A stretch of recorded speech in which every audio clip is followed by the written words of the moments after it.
नमस्कार, मैं हूँ अर्चना यादव। अभी हम लोग हैं लालता यादव के दो घरों के बीच में। यहाँ पे इनका लीगल घर है जो इसमें परिवार रहता था, और ये वाला घर है जो इलीगल है। इसी की बाउंड्री, इसी की दीवार बनाने के लिए, ये माथे तक पूरा, वहाँ से लेकर के वहाँ तक पूरा स्कूल तक बनाने के लिए ही ये पूरा षड्यंत्र रचा गया था। और इसके बीच में जो बाधा था ये रोड था। लोगों का ये भी कहना है कि ये जो दीवार है, बाउंड्री है, इसको मिला करके रास्ता भी बंद करने का उनकी सोच थी, और पूरा बाउंड्री माथे से माथे तक करनी थी, और पूरा खेत, पूरा घर, पूरा ज़मीन अपनी बनानी थी। ये जो हम लोग यहाँ से जा रहे थे, तो यहाँ पे जो ये इसको बरजा हिंदी में, भोजपुरी में बोलते हैं, हिंदी में पता नहीं क्या बोलते हैं। इसकी लेंथ हमें थोड़ा सा ज़्यादा दिखी।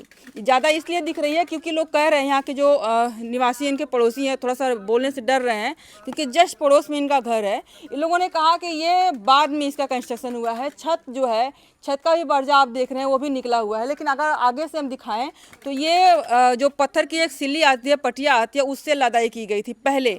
उसके बाद आप सामने से दिखाएंगे आपको, तो वहाँ से पहले थोड़ा सा सामने आ जाइए। यहाँ सामने से देखिए, पहले शुरू में आपकी जो लदाई हुई थी पटिया से हुई थी, वहाँ पे आप देख सकते हैं ये ग्रिल लगा करके।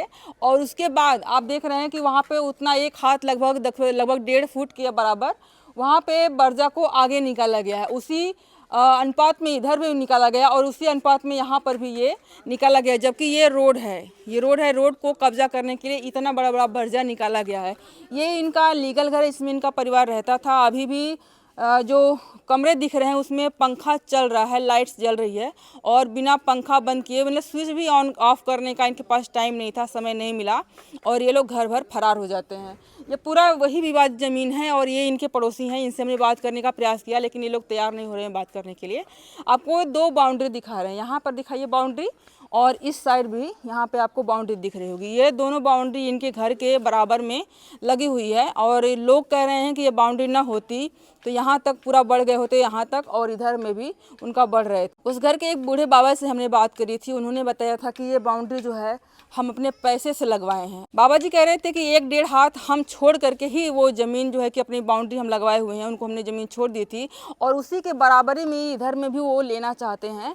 लोग ये भी कह रहे हैं कि ये जो कच्चा घर है, राम जी यादव का घर है, इसको राम जी यादव इसलिए भी नहीं बनवा पा रहे हैं कि अगर वो इसको गिरा देते तो इसकी बाउंड्री पूरा माथे तक मिला करके ये पूरा ज़मीन वो हथियाने के चक्कर में थे। इस वजह से ये अपना घर भी नहीं बनवा पा रहे हैं, जो अब इस समय जीर्ण शीर्ण अवस्था में है। आज लगभग 10 दिन इस घटना को हुए हो गया। छोटे दीपावली का दिन था जब ये घटना हुई। 6 से 8 के बीच का टाइम रहा जब तलवार से एक नवयुवक की, जो अभी दुनिया देखना शुरू किया था, उसकी गर्दन ही उतार ली जाती है, और ब्लड, खून, शरीर वहीं पर ज़मीन पे इसी रोड है, यहीं पर पड़ा रहता है। ये जो रोड आगे जा कर के वहाँ पे है, जो विवादित ज़मीन है वहीं पे गिरा रहता है, जो कि हमने आपको वीडियो में दिखाई हुई है।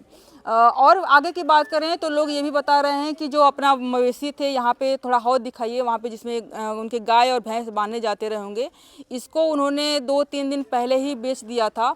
और एक काम और किया था, वहाँ पे एक नलका आपको दिख रहा होगा, वहाँ पे एक नलका है, उसको भी वो पहले चलता था, उससे लोग पानी भरते थे, नहाते थे, वहीं पे टुल्लू पंप लगा हुआ था, शायद उसी से प्लम्बरिंग का काम भी हो रहा था। लेकिन जो जब तैयारी की गई, जो षड्यंत्र रचा गया, उसके तहत वो नलका भी खोल लिया गया, उसका भी टुल्लू पंप निकाल करके उसको बोरी से पूरा पैक कर दिया गया है।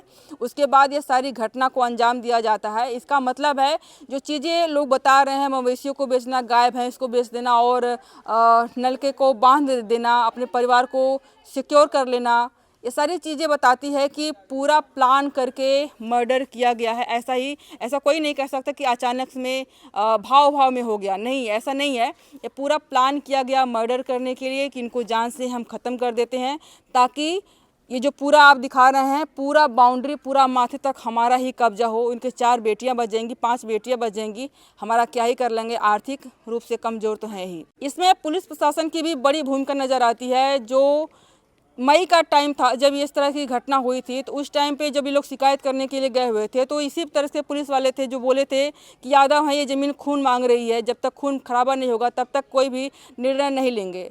हो सकता है कि उनके पास में जाकर के बात करते हुए लोग आरोप भी लगा रहे हैं कि उनके पास 10 लाख रुपए हमने अपनी आंखों से देखा है कि दिए हुए थे। उसमें कितनी सच्चाई है तो वही लोग जानेंगे जो लिए हैं और जो दिए हैं। लेकिन जो कार्रवाइयाँ हुई है वो सामने दिख रही है, कोई भी कार्रवाई नहीं हो रही है। नेपाल की बात करें, जो भूमि देखते हैं, जो नाप जो करते हैं, उनकी भी वही स्थिति है।